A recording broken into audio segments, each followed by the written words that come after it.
ঠিক না বেঠে?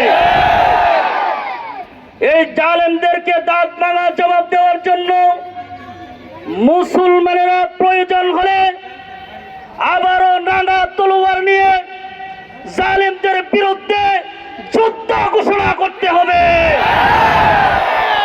আমরা বারবার দেখেছি, আমরা বারবার সহ্য করেছি, ধৈর্য করেছি, সবর করেছি। যারা আজকে মুসলমানদেরকে টার্গেট করে শুধু ইসরায়েল নয়, শুধু বিভিন্ন রকমের দেশ পর্যন্ত নয়, যে দেশ থেকে মুসলমানদের উপরে টর্চার করা হবে, যে দেশ থেকে মুসলমানদের উপরে ষড়যন্ত্র করা হবে, মুসলমানের রক্ত নিয়ে যারা ছিনিমিনি খেলার চেষ্টা করবে, এদের একটাকেও প্রয়োজন পড়লে সেই বদরের যুদ্ধের মতো আবারও আমাদের ঝাঁপিয়ে পড়তে হবে। কিন্তু হয় আফসোস বলতে হয়, কিন্তু আফসোসের সাথে বলতে হয়, আজকে মুসলমান সেই উহুদের তরবারিকে বুকে না রেখে আজকে জমিনে ফেলে রেখেছে। সেই তায়েফের রক্তকে মুসলমান ভুলে গিয়েছে, সেই উহুদের রক্তকে ভুলে গিয়েছে, সেই খন্দকের রক্তকে ভুলে গিয়েছে। আজকে মুসলমান এই কারণে বারবার আমাদের মার খাতে হচ্ছে। কথা বলেন ঠিক না? কিন্তু আজকে আমরা এই জিরাবো আশুলিয়া সাভার থেকে মেসেজ দিচ্ছি পুরো পৃথিবীকে, যারা ভিডিও করতেছেন সুন্দর করে ভিডিও করেন। এখান থেকে ইন্টারনেট মাধ্যমে মিডিয়াদের মাধ্যমে আমরা স্পষ্ট ভাবে কথা বলতে চাই, এই ইসরায়েল, তোমরা যদি আমাদের ভাইয়ের আর এক বিন্দু পরিমাণ রক্ত যদি চাও, প্রয়োজন পড়ে সারা পৃথিবী থেকে মুসলমানকে তোমাদেরকে প্রতিহত করবে।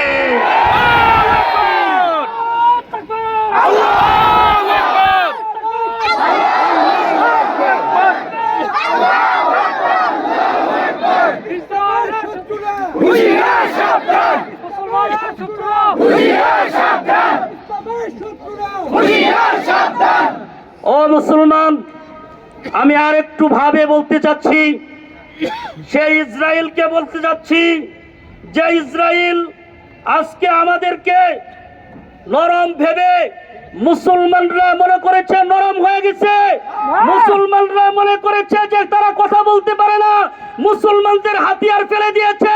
মুসলমানরা হাতিয়ার ফেলে দেয় নাই, মুসলমানরা আবার জাগবে, আবার জাগবে।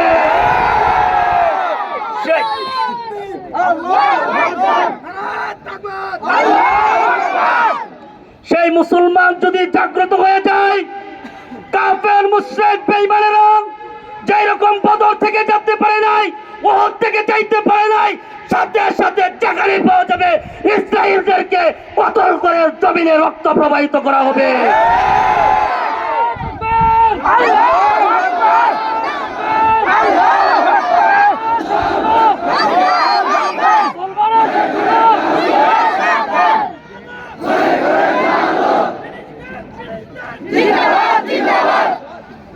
আখেরি পয়গাম, আমার আখেরি পয়গাম হচ্ছে, এই ইন্ডিয়া, ভারত আর এই ভাবে ইসরায়েল, এরা একই গাতা একই সুতার মালা এরা পরে আছে। এরা আমাদের কখনো ভয় হতে পারে না। এরা মুসলমানদের চির দুশমন, এরা মুসলমানদের চির দুঃশত্রু। আজকে ভারত এবং সেই ইসরায়েলের পণ্য বয়কটের মাধ্যমে আমরা সারা বিশ্বকে বুঝিয়ে দিব, তোমাদেরকে পঙ্গু করে দরকার পড়লে ঘরে বসায় রাখবো। কথা বলেন মুসলমান, আপনারা ইন্ডিয়া এবং ইসরায়েলের পণ্য বয়কট করতে রাজি আছেন তো? মুসলমানদের রক্ত নিয়ে আর চিনিমিনি খেলা যাবে? প্রয়োজনে তলোয়ার হাতে নিবেন তো? নিবেন তো? আল্লাহ তাআলা আমাদেরকে কবুল করুক, বলেন আমিন। এই পর্যায়ে বক্তব্য রাখবেন, এই পর্যায়ে বক্তব্য রাখবেন দারুল হুদা আদর্শ মাদ্রাসার সম্মানিত মুহতামিম হযরত মাওলানা মুফতি আবু জাফর সিদ্দিকী দামাত বারাকাতুহুম।